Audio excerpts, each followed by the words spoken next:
E aí pessoal, beleza? Bem-vindos a mais um resumão da lição. Aqui você encontra toda semana um resumo da lição dos adolescentes. Nessa temporada, nós estamos estudando a história de pessoas que literalmente foram provadas pelo fogo. Estamos sendo lembrados o tempo todo de que a história da igreja está sendo escrita e que a gente é parte dessa história. A gente está escrevendo uma história que já sabemos que vai ter um final feliz. Então, bora pro vídeo!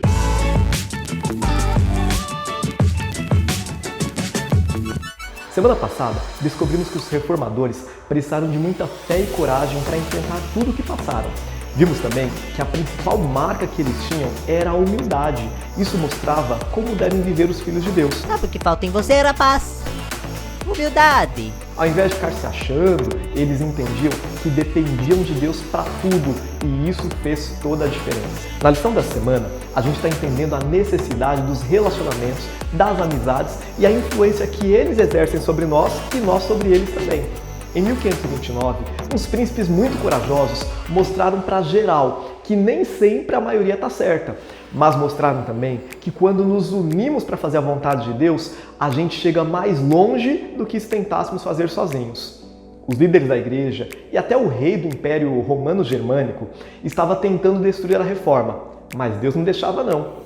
Sempre que o rei planejava um jeito de acabar com a reforma, acontecia alguma coisa para impedir. Dessa maneira, em meio aos conflitos e tumultos das nações, a reforma foi deixada de lado para se fortalecer e espalhar. Só que chegou uma hora que todos os governantes católicos se reuniram para acabar com a reforma juntos. Eles se reuniram para um concílio que tomou a decisão de que ninguém poderia se converter à reforma dali para frente.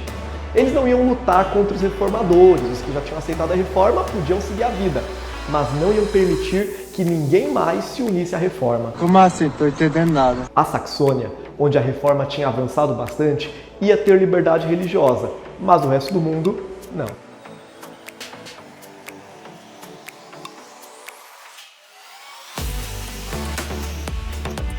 Então os príncipes que tinham se convertido à reforma se uniram para protestar.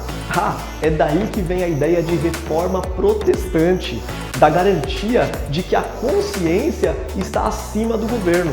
Eles tinham que ser livres para fazer a vontade de Deus. Falando nisso, o texto-chave dessa semana nos lembra da vez que Pedro e os apóstolos responderam: é preciso obedecer antes a Deus do que aos homens. Eles entenderam que não podia ficar lá de boa, vivendo a fé deles, enquanto muita gente perdia esse direito. Eles tinham de se unir para garantir o direito de liberdade religiosa para todos. Todo moendo. Depois de um tempo, teve um outro concílio, e dessa vez, os príncipes se uniram aos teólogos estudiosos da Bíblia para defender a liberdade religiosa, a reforma e a palavra de Deus.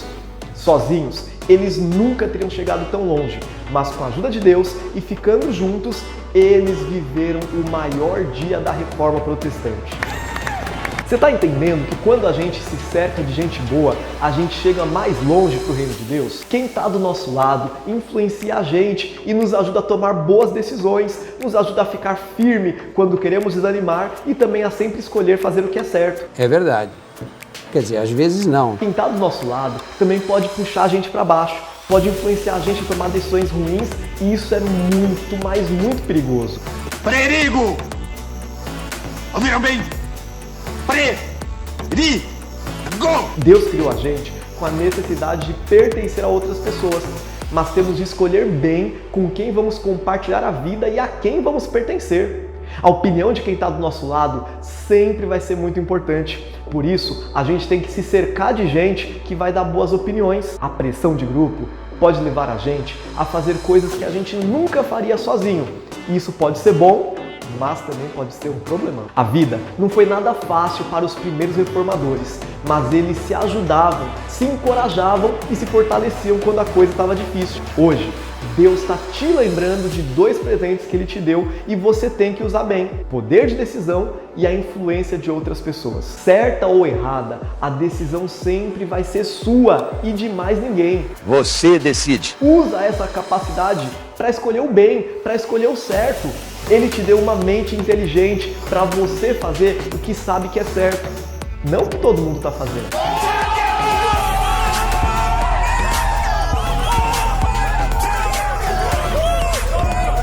Ele também te deu a influência de outras pessoas. Ele te deu uma igreja, te deu sua família, te deu outras pessoas com valores e princípios parecidos com os seus. Se aproxime dessa galera e elas vão se aproximar de você. Escolha bem quem vão ser essas pessoas. O tempo todo a gente é influenciado pelos outros. Não tem como escolher ser ou não influenciado, mas tem como escolher quem vai ter mais chance de influenciar você. Hoje, eu quero ter a coragem de fazer o que é certo. Eu quero ter a influência para ajudar meus amigos a fazer o que é certo também. E eu quero escolher os melhores amigos para que me ajudem nas minhas decisões também. E você? E aí? Encontrou mais pontos importantes na lição dessa semana que eu não mencionei aqui? Estudou, mas não entendeu alguma coisa? Deixa aqui nos comentários. Aproveita também e manda esse vídeo para aquele amigo, amiga, para os adolescentes da sua igreja, manda para geral que tem que entender que a gente tem que estar cercado de bons amigos, de boas influências e também que ser uma boa influência para todo mundo. Deus te abençoe, um grande abraço e fui!